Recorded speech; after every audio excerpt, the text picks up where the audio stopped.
ये आकाशवाणी का कोटपुतली केंद्र है, FM बैंड 101.9 मेगाहर्ट्ज पर।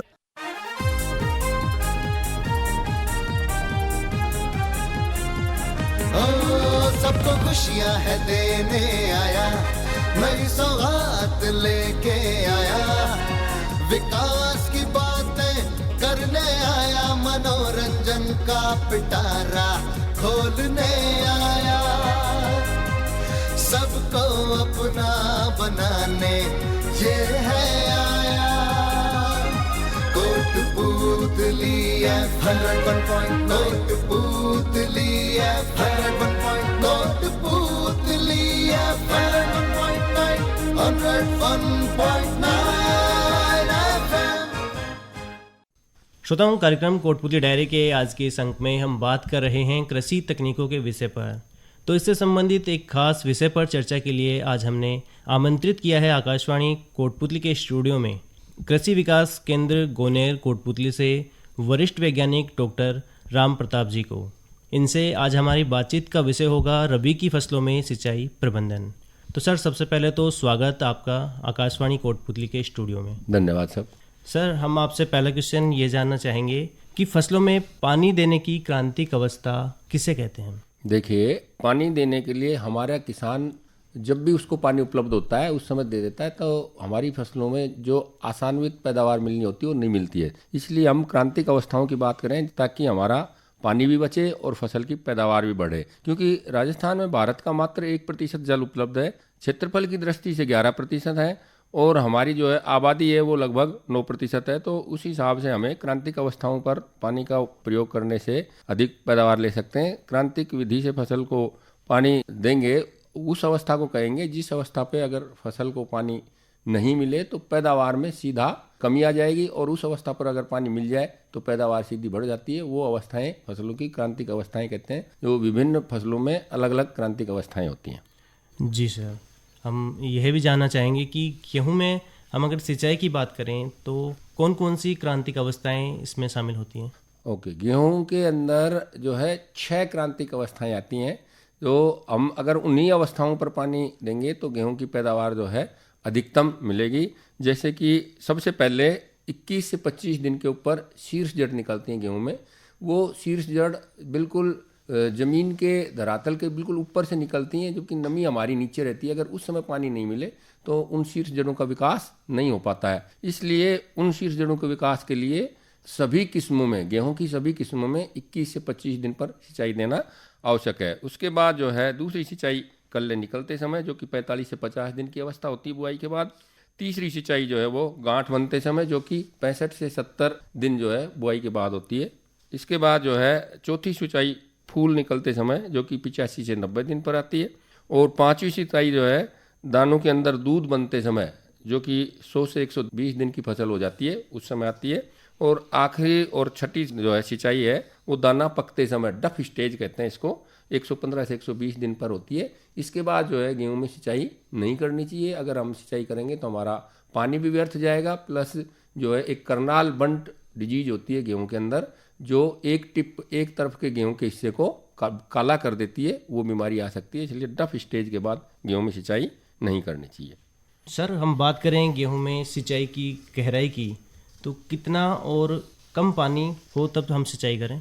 देखिए, गेहूं में सिंचाई 4 से 5 सेंटीमीटर गहराई करनी चाहिए। और यदि हमारे पास सीमित सिंचाई है, यानी कि 6 सिंचाई हम नहीं कर पा रहे हैं, तो उस समय हमें 2 ही सिंचाई हों, तब तो शीर्ष जड़ निकलते समय और दानों में दूध बनते समय 2 सिंचाई में भी हम गेहूं की पैदावार ले सकते हैं। और अगर 3 सिंचाई दे सकते हैं तो शीर्ष जड़ निकलते समय, कल्ले निकलते समय और दानों में दूध पड़ते समय। यानी कि शीर्ष जड़ और दानों में दूध पड़ने की जो क्रांतिक अवस्था है वो बहुत ही महत्वपूर्ण है। उस समय सिंचाई करना हमारे लिए बहुत ज़रूरी हो जाता है। और एक सिंचाई के अंदर 4 से 5 सेंटीमीटर से अधिक जो है गहरा पानी कभी भी नहीं लगाना चाहिए। जी सर, जैसे कि हमारा विषय भी है कि रबी की फसल और उनके प्रबंधन के बारे में जी, तो जो मेथी की फसल है जो कि रबी की फसल ही है जी, तो उसकी सिंचाई कब करें, किस तरीके से करें, थोड़ा सा किसान साथियों को इसके बारे में भी आप जानकारी दीजिए। मेथी की फसल में प्रथम सिंचाई जो है बुआई के 30 से 35 दिन बाद, क्योंकि अगर इससे जल्दी कर देंगे तो हमारी फसल की जड़ें हैं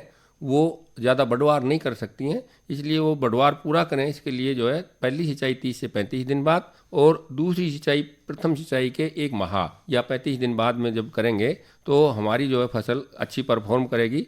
तीसरी सिंचाई फूल आते समय और एक सिंचाई अगर उपलब्ध है तो फली के अंदर जब दाना बन रहा हो उस समय हमें अगर करेंगे तो हमारे को मेथी की अच्छी पैदावार मिलती है। किसान भाई हमारे क्या करता है 20 से 25 दिन पर ये मेथी के अंदर सिंचाई कर देता है, जो कि फिर वो मेथी ज़्यादा आगे बढ़ नहीं सकती क्योंकि जड़ पानी की तरफ चलती है और अगर पानी जल्दी ऊपर मिल गया तो जड़ की बढ़वार नहीं हो पाती है। इसलिए पहली सिंचाई पर ध्यान रखें, 30 से 35 दिन पर ही करें। जी श्रोताओं, आज कार्यक्रम में हमारे साथ बने हुए हैं कृषि विकास केंद्र गोनेर से वैज्ञानिक डॉक्टर राम प्रताप जी। इनसे हम बातचीत कर रहे हैं रबी की फसलों में सिंचाई के प्रबंधन के विषय पर। तो सर, अगला सवाल हम आपसे ये जानना चाहेंगे कि जौ की फसलों में अगर हम सिंचाई की बात करें तो कौन सी इसमें क्रांतिक अवस्थाएं होती हैं?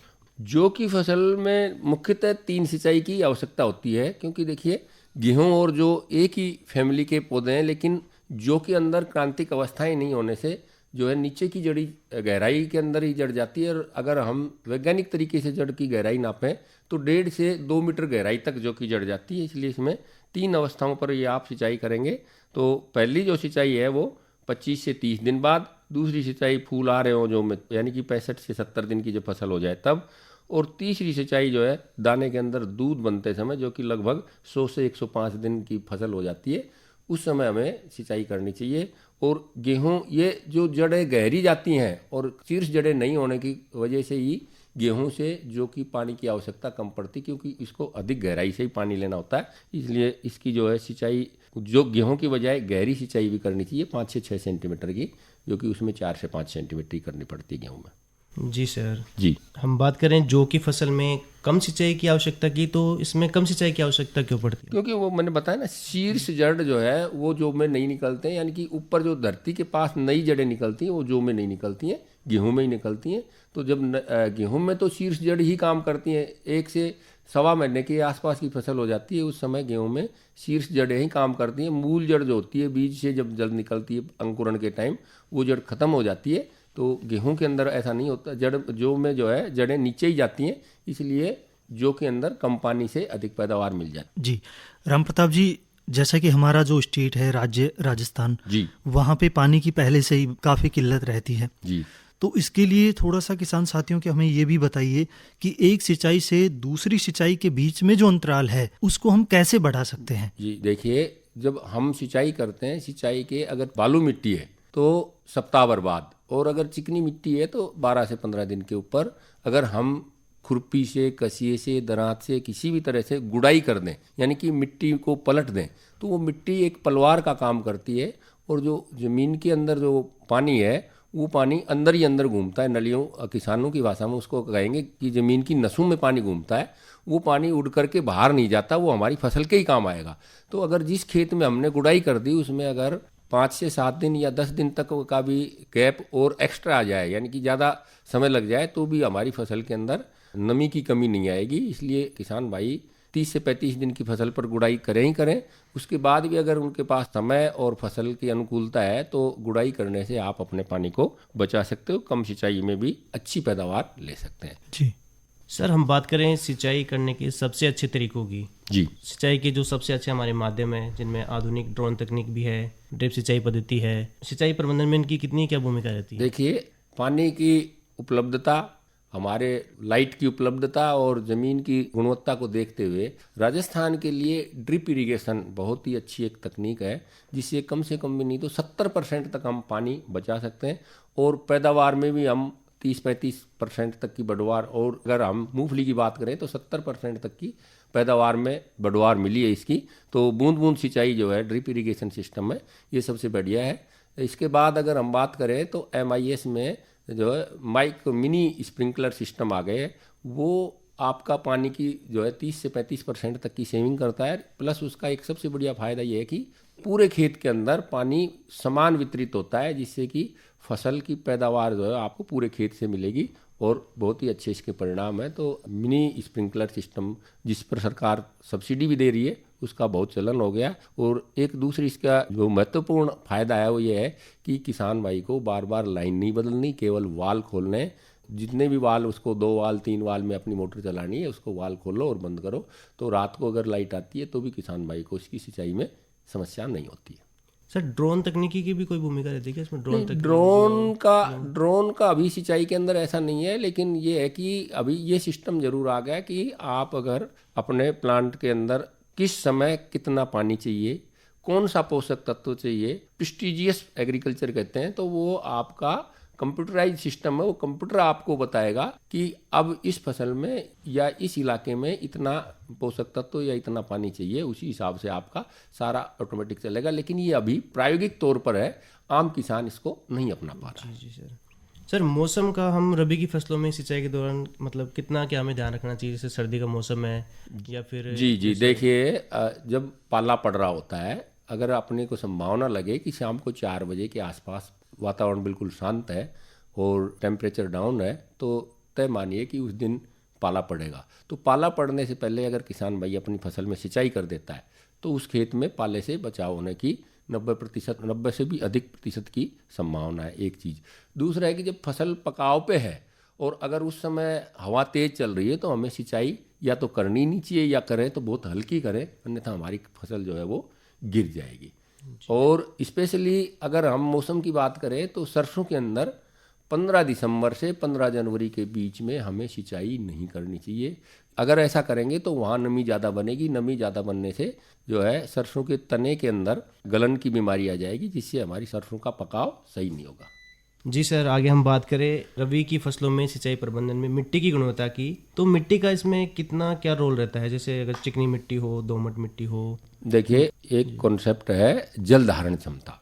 मिट्टी जितनी बारीक होगी, जितना क्ले का मात्रा उसमें अधिक होगी, जितने जैविक पदार्थ उसमें ज़्यादा होंगे, उतनी ही जल धारण क्षमता अधिक होगी। तो जिस क्षेत्र की जल धारण क्षमता है उसमें सिंचाई जो है, सिंचाई की संख्या स्वतः ही घट जाती है, क्योंकि वो एक महीने तक नमी उसमें बनी रहती है। जहाँ बालू मिट्टी ज़्यादा है, बालू मिट्टी का प्रोपोर्शन ज़्यादा है और जैविक पदार्थ कम है, वहाँ मिट्टी की जल धारण क्षमता कम होती है। तो जब हम कई बार बात करते हैं कि 20 से 25 दिन के गैप पर पानी देना चाहिए, तो हो सकता है उस तरह की मिट्टी में हमें 10-15 दिन के गैप पे भी, क्योंकि वहाँ जल धारण क्षमता नहीं है, तो वो पानी को ज़्यादा दिन तक रोक नहीं सकती मिट्टी। तो बालू मिट्टी जो है वहाँ पर हमें हल्की सिंचाई और कम अंतराल पर करनी पड़ेगी। जहाँ भारी मिट्टी है वहाँ पर हम ज़्यादा अंतराल पर और ज़्यादा सिंचाई करनी पड़ेगी, मतलब गहरी सिंचाई करनी पड़ेगी। जी सर, जैसे सर्दी का मौसम है और जैसे बारिश वगैरह हो जाए तो अधिक अगर पानी चला जाए फसलों में तो उसका कितना क्या नुकसान होता है फसल को? देखिए, ये आप जो ड्रेनेज सिस्टम कहते हैं, जो ड्रेनेज सिस्टम यानी कि अधिक पानी भरा हो गया तो उसको निकाला जाए, तो राजस्थान में स्पेशली हम जहाँ हैं वहाँ ये समस्या नहीं आती है। पर फिर भी अगर कहीं पानी भरे तो हमारी दलहनी फसलें हैं उसमें नुकसान होने की संभावना है। खाद्यान्न फसलों के अंदर पानी अगर 1-2 दिन खड़ा रह गया तो नुकसान नहीं होता है। दलहनी फसलों की जो है जड़ के अंदर काली जड़ की बीमारी आ जाती है, तो वहाँ हमें किसी न किसी तरीके से अपने खेत के ढाल के अंदर से पानी को निकालने की आवश्यकता होती है। डॉक्टर साहब, हमारा ये सवाल है आपसे, जी चलते चलते हम ये जानना चाहेंगे आपसे कि आप कृषि विज्ञान केंद्र में अभी कार्यरत हैं जी, तो वहाँ किन नवाचारों पे काम हो रहा है, थोड़ा सा उसका भी ब्यौरा दीजिए। देखिए, कृषि विज्ञान केंद्र का जो मुख्य काम है वो जो रिसर्च हो चुकी है, अनुसंधान हो चुका, उसको किसान तक पहुंचाना है। और वहाँ किसान पढ़ा लिखा भी हो सकता है, अनपढ़ भी हो सकता है, 15 साल का 18 साल का भी हो सकता है, 60 साल का भी हो सकता है। तो हमारा कोई फिक्स कुरिकुलम नहीं है, किसान की समस्या क्या है उसका समाधान करने की कोशिश करते हैं और उसी के ऊपर हम अपना जो है कुरिकुलम तैयार करते हैं कि भाई हमें हमारे सभी किसानों को बात हमारी समझ में आए। उस तरीके से नवाचार की अगर हम बात करें तो अभी कृषि विज्ञान केंद्र के ऊपर FOM फर्मेंटेड लिक्विड मैन्योर जो है, FOM है, किण्वित जैविक खाद है, उसके जो है एक्सपेरिमेंट हमने लगाए हुए हैं और उसके जो है 7 ट्रीटमेंट है। तो अभी सरकार की मंशा ये है कि हम DAP और यूरिया की जगह हमारे जो पास जो रिसोर्स उपलब्ध है जैविक खाद के, उन खादों से हम काम चलाएं। और एक जो है प्राकृतिक खेती का भी हमारे पास जो है डेमोस्ट्रेशन लगा हुआ है। प्राकृतिक खेती के अंदर आपका सारा ही खेल जो है वो जीवाणुओं का है, जो हमारे नेचुरल तरीके से मिल रहा है और उसको हम भली भांति लगा रहे हैं। हमने किसानों के यहाँ भी उसके 3 प्रदर्शन लगाए। तो प्राकृतिक खेती के ऊपर अगर हम सफल होते हैं तो हमारे किसान की बहुत बड़ी जो समस्या उर्वरकों की है उससे निजात, प्लस जो हम खा रहे हैं वो उस खाने की शुद्धता के ऊपर बहुत कुछ काम हो सकता है।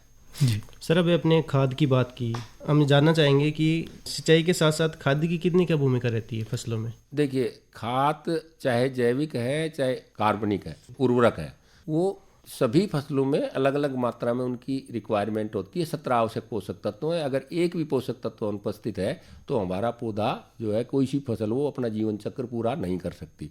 तो उनका होना जरूरी है, लेकिन फॉर्म किस फॉर्मेट में हम उसको उपलब्ध करा रहे हैं वो एक बहुत महत्वपूर्ण है। तो जो हम प्राकृतिक खेती की बात कर रहे हैं, प्राकृतिक खेती में अगर हम देखें तो जीवाणु जो गाय के गोबर और गौमूत्र से मिल रहे हैं, वो जीवाणु लगभग सभी पोषक तत्व जमीन से किसी न किसी तरीके से उपलब्ध करवाने में सक्षम है। जी सर, बात करें हम सरसों की फसल की, तो सर सरसों की फसल में जो सिंचाई है वह हमें कब करनी? देखिए, सरसों सिंचित और असिंचित दोनों तरह के क्षेत्रों में बोई जाती है, लेकिन अगर हम जहाँ जल धारण की अभी बात कर रहे थे, जल धारण क्षमता अच्छी है तो ही हम असिंचित क्षेत्रों में बो सकते हैं, अन्यथा सिंचित क्षेत्रों में 2 से 3 सिंचाई की आवश्यकता होती है। तो पहली सिंचाई जो है फूल आने से पहले, यानी कि 35 से 40 दिन की फसल होती है उस समय, और दूसरी सिंचाई जो है फली बनते समय, यानी कि 55 से 65-60 दिन के बाद जो है सिंचाई करते हैं। तीसरी जो है सिंचाई फलियों में दाना बनते समय। देखिए, अपन ने इतनी फसलों की बात की, उनमें सब में दाना बनने की जो अवस्था है वो बहुत महत्वपूर्ण है। और अगर हम रबी की फसलों की बजाय खरीफ की फसलों पर जाएं तो लगभग दाना बनते समय हमारा मॉइस्चर स्ट्रेस आ जाता है, जिससे किसान की सीधी पैदावार कम हो जाती है। तो ये 3 फसलें जो है वो 3 अवस्थाएं हैं सरसों के अंदर, इन 3 अवस्थाओं पर सिंचाई करना आवश्यक है। जी सर, अब चलते चलते आप हमारे श्रोताओं को जो रबी की फसलों का उत्पादन अभी फिलहाल कर रहे हैं उनको क्या कुछ संदेश देना चाहेंगे? देखिए, रबी की फसलों के अंदर इस समय खरपतवार नियंत्रण और सिंचाई के ऊपर किसान भाई को ध्यान देना है।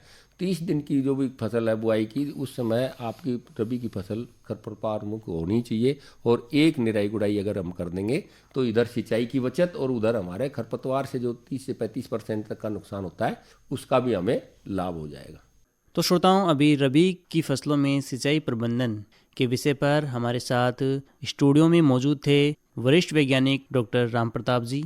ये वरिष्ठ वैज्ञानिक हैं कृषि विकास केंद्र गोनेर में। तो सर, आप आकाशवाणी कोटपुतली पधारे, आपने इतनी अच्छी जानकारियां हमारे श्रोताओं के साथ रबी की फसल में सिंचाई प्रबंधन के विषय पर शेयर की, इसके लिए आपका बहुत बहुत धन्यवाद। धन्यवाद सर।